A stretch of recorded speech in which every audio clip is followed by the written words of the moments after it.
Chapter 9. Mass Driver. The 3 days of battle since March 24th had ravaged A.E.U.G City. To say they had not been favorable was an understatement.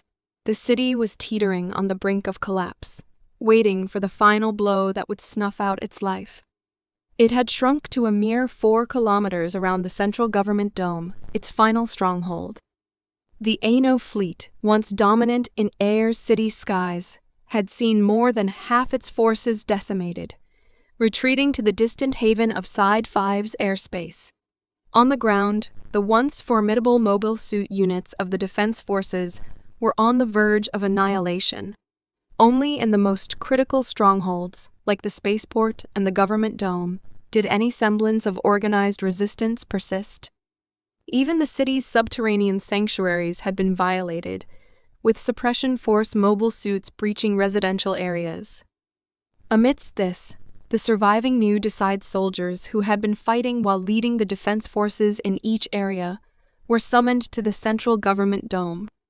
Of course, it was to evacuate A.E.U.G City. Pinefield, now donned in a normal suit, stood before the assembled new Decide's troops, his voice resonating with a mix of gratitude and solemnity. "Gentlemen, thank you. You fought well. As of today, the old A.E.U.G City will perish along with me. This is fate, but you must live on. Live, survive, and continue to cast question marks at the Federation government, even if that means resorting to armed resistance. A government must work hard and dedicate itself to the people living under it. You must keep making them think about what a government is supposed to be. This government that has stopped doing the obvious, that has forgotten to reap what it sowed after abandoning rational thought. The current Earth Federation government that overlooks old things and small opinions is bound to show its true colors before long. No matter how much the government's views change, the masses below them do not change. And the masses are the overwhelming majority. Truly, thank you. It is my pride to have fought alongside you." His gaze swept over the faces before him, veteran warriors like Cod, Cray, Offshore, Side, and Sao Tome, each bearing the marks of the relentless conflict yet standing resolute, embodying the indomitable spirit of A.E.U.G City. Fatigue was etched on every face, both the mayor's and his troops, reflecting uniform exhaustion from the relentless conflict. Their numbers had dwindled to less than half since their desperate escape from Pazoon, a testament to the brutal toll of the battle. The new Decide's next move was fraught with desperation and daring. They planned to commandeer the mass driver on A.E.U.G City's east side, using it to launch their remaining mobile suits and escape the lunar siege. The pilots would escape to space via shuttle from the spaceport. Pinefield had earmarked this old mass driver as a contingency on the first day of battle. Neglected and assumed obsolete, it escaped the suppression forces' scrutiny, a blind spot in their siege that now offered a glimmer of hope. In fact, even at this point, the suppression forces were underestimating the existence of this mass driver track, neither securing nor destroying it. Despite its age, the mass driver, entrenched beneath the lunar surface's hard bedrock, and reinforced during the 1-year war to prepare for orbital bombardment and whatnot, remained a formidable structure impervious to casual assault. The suppression forces, while aware of its potential use for orbital strikes, dismissed the likelihood of A.E.U.G City, leveraging it for such attacks, due to the political fallout. Engaging in such aggression would transform A.E.U.G City from a beleaguered stronghold into an outright enemy of the Federation government. If the current situation was maintained, this A.E.U.G City incident could be handled as an incident incited by the mayor, his leadership, and Titan's remnants, so they could save face. This underestimation stemmed partly from their profiling of the mayor, a leader perceived as too cautious to risk such a drastic escalation. And so, under such circumstances, the new Decides began their operation to break through the A.E.U.G City encirclement and escape the lunar surface. In the makeshift mobile suit hangar carved out beneath the central government dome, the remnants of the new Decides mobile suits were receiving their final maintenance and resupply. Lieutenant Cod, I'm sorry, but this machine was too complex. We could only do emergency repairs. The intercom's still shaky. Use it sparingly, maybe 5 or 6 times, and only if it's crucial.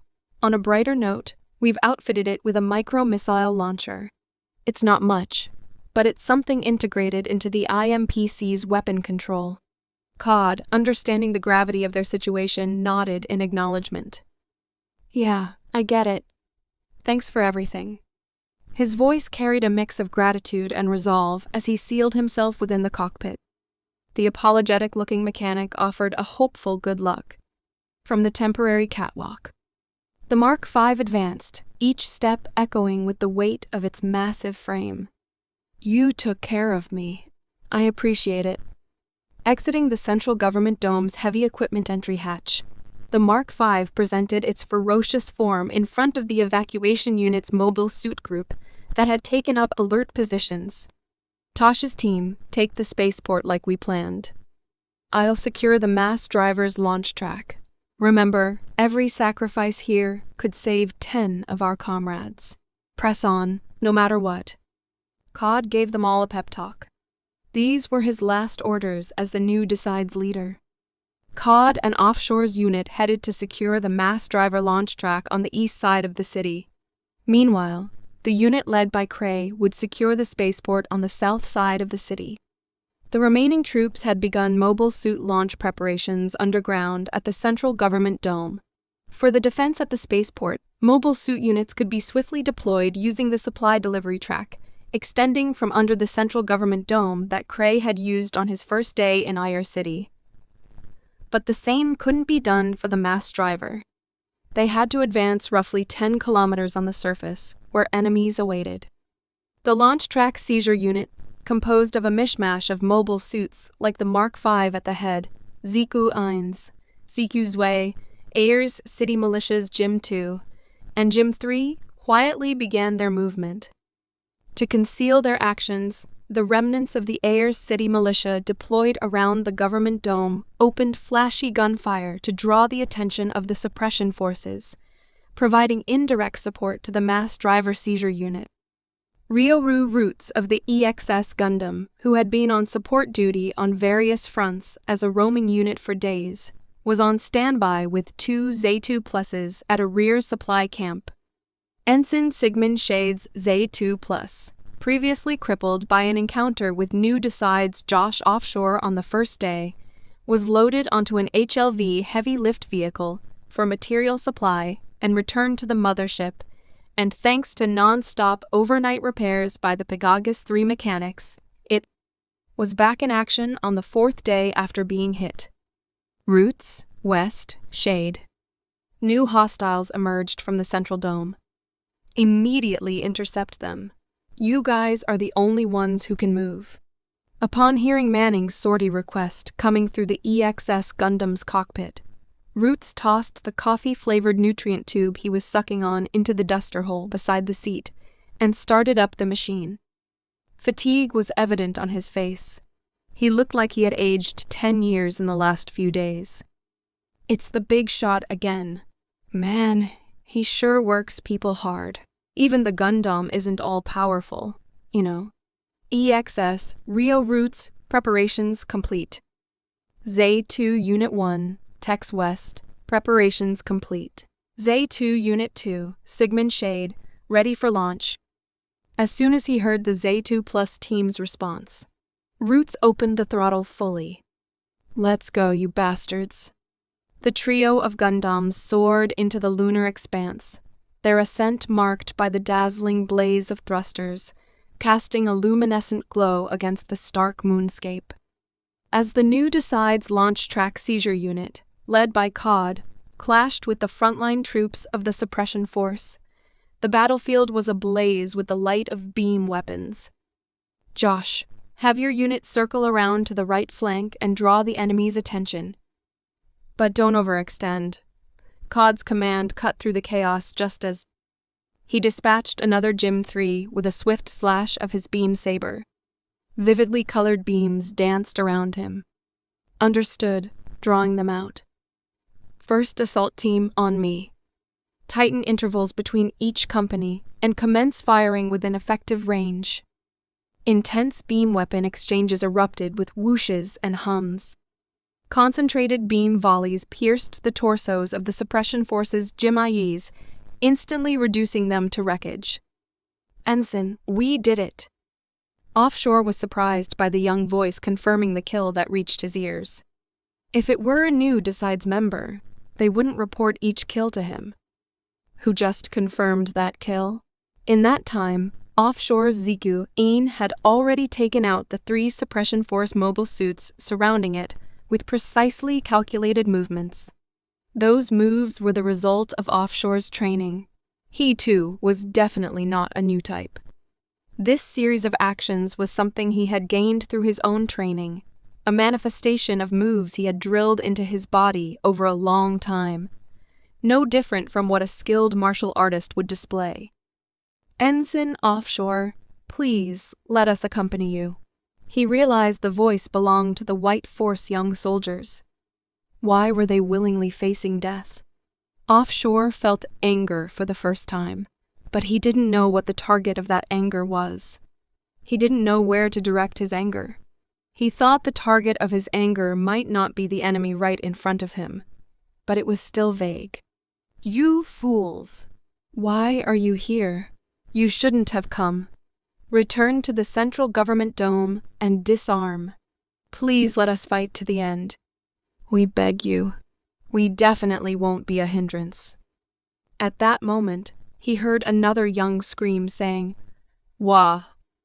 Bundled beams assaulted them from nearly straight above. Above? He looked up at the monitor in surprise. There was a formation consisting of the EXS and 2 Zay-2 pluses. Lieutenant Cod, 3 Gundam types. While returning fire upward, he alerted his superior. Since the ground suppression force's mobile suits had already been eliminated, they could focus their attention on the Gundams above. Following Offshore's lead, the White Force boy soldiers also began firing at the enemy units above, but expecting anything from their shooting was futile. You guys fall back. Don't die here. Even as he shouted that a young White Force soldier's mobile suit was shot down. Aim for me, you cowards. You have no right to kill them. Anger boiled in Offshore's chest. His vague thoughts about the true target of his anger, the true enemy, were blown away somewhere. And once again, only the enemy before his eyes became the target of his anger. After this, he would never be able to recall the true target of his anger. The true enemy, again. Josh, you take the gray one back. Leave the white one in front to me. After giving the order, Cod fired a beam up at the center of the Gundams flying in a 3-unit formation, thinking, let's give them a little scare. Wow. The disc-shaped weapon that suddenly appeared in the center of the formation didn't damage any of the 3 mobile suits, but it was enough to scatter the formation. Because the 2 trailing Zay-2 pluses took evasive maneuvers to avoid the beam trajectories in front of them. The EXS and Zay-2 pluses ended up turning their noses in different directions. As ordered by Cod, Offshore jumped to chase after the 2 Zay-2 pluses. Damn bastard, Roots muttered, spotting the Mark V below and descending his machine. He had expected the blue Gundam to retreat, but to his surprise, it leaped towards him instead. It's time to settle this once and for all. Roots sensed a fierce determination emanating from the rapidly ascending blue machine. Hey, so that's how you want to play it? Fine by me. Fight income with income, as they say. I've got your data all figured out. As Roots switched his weapon system, the covers on both of EXS's knees snapped open, launching cylindrical, wired-guided weapons known as reflector incoms. These weapons belonged to the quasi-Psychomu weapon system, collectively referred to as incoms, represented by those used by the Mark V.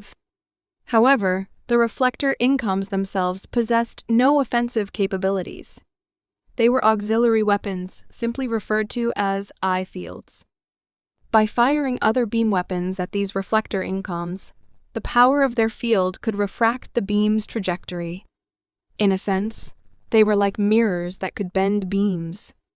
This meant that by firing one's own beam weapons at the reflector incoms, an attack could be launched from an unexpected direction, catching the enemy off guard. The two reflector incoms that shot out with a hiss were set to automatic mode. EXS's fire control computer predicted the future position of the approaching Mark V and guided these cylindrical weapons to the optimal reflection points. As soon as Roots confirmed the blinking fire text in the window that opened on the front monitor, he pressed the trigger button of the beam smart gun mounted on the center of EXS's torso. A trio of beams, sharp, precise, and deadly, sliced through the void, homing in on the Mark V. Cod's reflexes were lightning fast. Sensing the imminent threat, he maneuvered the Mark V in a deft sidestep, narrowly evading a direct hit. The beam skimmed the mobile suit's left heel, leaving a trail of molten metal in its wake. Child's play, Cod snarled. Then, with a swift motion, Cod deployed the McPhee's shoulder-mounted incoms, guiding them like venomous serpents toward the EXS. The beams shot from these disc-shaped guided weapons surged towards the belly of the EXS, each one a venomous strike aiming to incapacitate its target. Roots executed a swift, evasive maneuver, veering the EXS to the left, narrowly dodging the initial onslaught. But the subsequent attack caught him off guard. Oh, crap. A moment of mental paralysis. Then, in a burst of instinctive survival, the EXS pivoted, using its beam smart gun to intercept the incoming beam. The gun absorbed the hit, emitting a harsh sizzling as it disintegrated, and the movable frame it was mounted on disappeared. You? You're trying to protect me. Roots, who had tightly shut his eyes in anticipation of death, blinked in astonishment at finding himself unharmed. Meanwhile, his eyes darted to the priority order of weapons displayed on the fire control screen. Now that the main armament, the beam smart gun, was unusable, the reflector incoms weren't of much use for attacking. Ejecting the half-melted beam smart gun and retracting the reflector incoms, he launched. The head-mounted incoms, which had moved up to the top of the priority list. The Mark V's incoms continued their attacks, but he managed to narrowly evade them. Roots noticed that the enemy's control was getting sloppy. As I thought, the fifth shot. No more child's play for us either. Cod recalled the words of the maintenance staff in A.E.U.G City. Giving up on using the incoms, whose control had lost its edge due to the influence of previous damage, he retracted them and switched to attacking with the beam rifle he had on hand. Another reason was that the beam weapons built into the incoms weren't quite enough to deal significant damage to the enemy. This was inevitable considering the size of the incoms. The EXS's incoms danced in the air, spitting out beams 3 times. One of the shots hit the Mark V's back, but for the same reason as the Mark V's, it didn't deal a decisive blow, merely melting and shaving off part of the outer armor. The battle between the Mark V and EXS, both repeatedly jumping to gain altitude, had the appearance of an aerial dogfight. No one else could intervene in this duel between the two. It was precisely a one-on-one match, in addition to the fact that other mobile suit lacked the mobility of these two. Next, here. Incoms need to be retracted into the main mobile suit body for a brief moment to recharge. As soon as Cod saw the EXS's incoms being relaunched, he released the micro-missile launchers on both shoulders that had been hastily equipped during the emergency repairs at the central government dome. With a bang, the launcher doors blew off, and several missiles were fired in a straight line toward the EXS. The missiles exploded immediately, scattering the small steel balls contained within them into the space that had opened up between the two. The EXS's incoms flew straight into that rain of steel balls, instantly suffering damage that rendered them unusable. Now it's this. Roots moved the weapon selection cursor with his gaze, aligning it with the beam cannon mounted on the EXS's thigh. The fire control system switched over, and the beam cannon began firing. Cod, witnessing the onslaught from yet another weapon, couldn't help but feel a surge of disdain. "They've equipped it with everything imaginable," he muttered, his voice tinged with contempt. He disliked the lack of discipline in trying to compensate for inferior skill with superior weaponry. Amidst the metallic downpour, Roots maintained his barrage. But in a blink, the Mark V disappeared from his sight, vanishing as if swallowed by the void. Then, a thunderous clash resonated, and a titanic figure emerged before him. The Gundam, its once noble visage now a terrifying specter, devoid of mercy, its eyes blazing with an ominous yellow glow. Utilizing the cover provided by the steel ball storm, the Mark V had executed a high-thrust leap, closing the distance in an instant to unleash a devastating kick on the EXS. Clamping onto the beam cannon's barrel, it exerted a crushing force. "What the hell is this? What the hell is this?"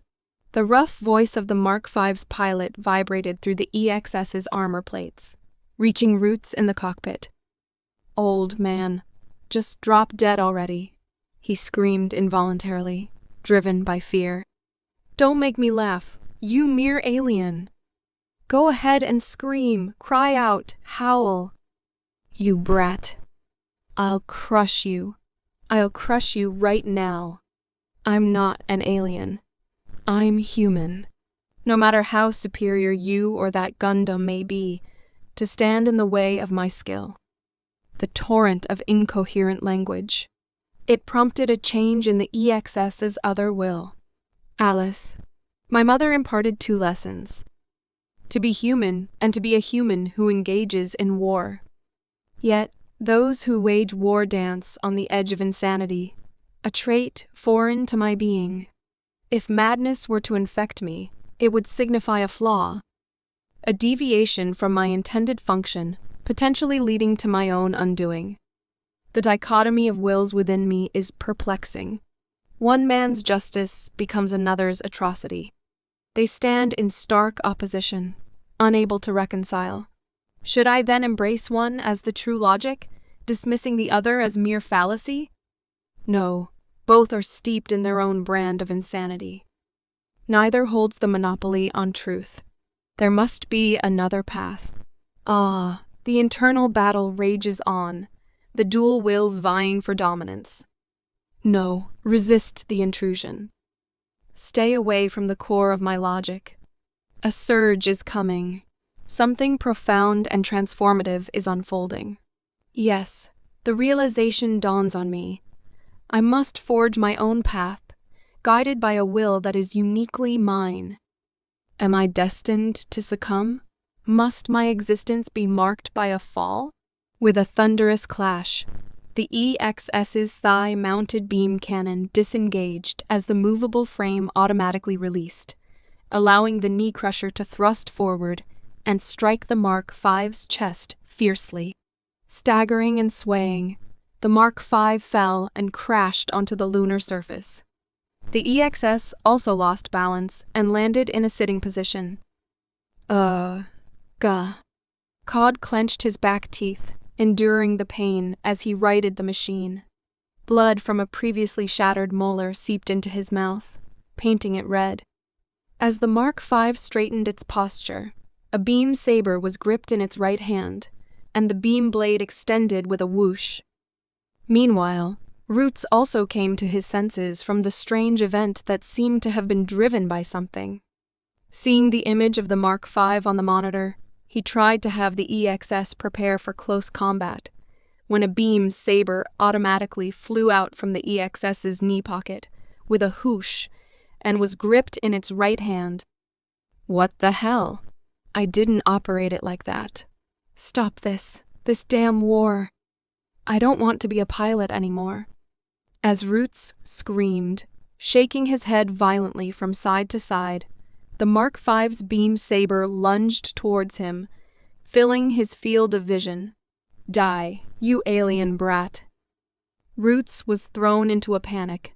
He had never experienced MS to MS combat head-on, let alone melee combat. He frantically started operating the EXS, but the machine wouldn't accept any commands. No. I still have things I want to do. I don't want to die. It was a fear bordering on insanity. The approaching Gundam was clearly trying to kill him. All the muscles in his body stiffened as if paralyzed, refusing to obey.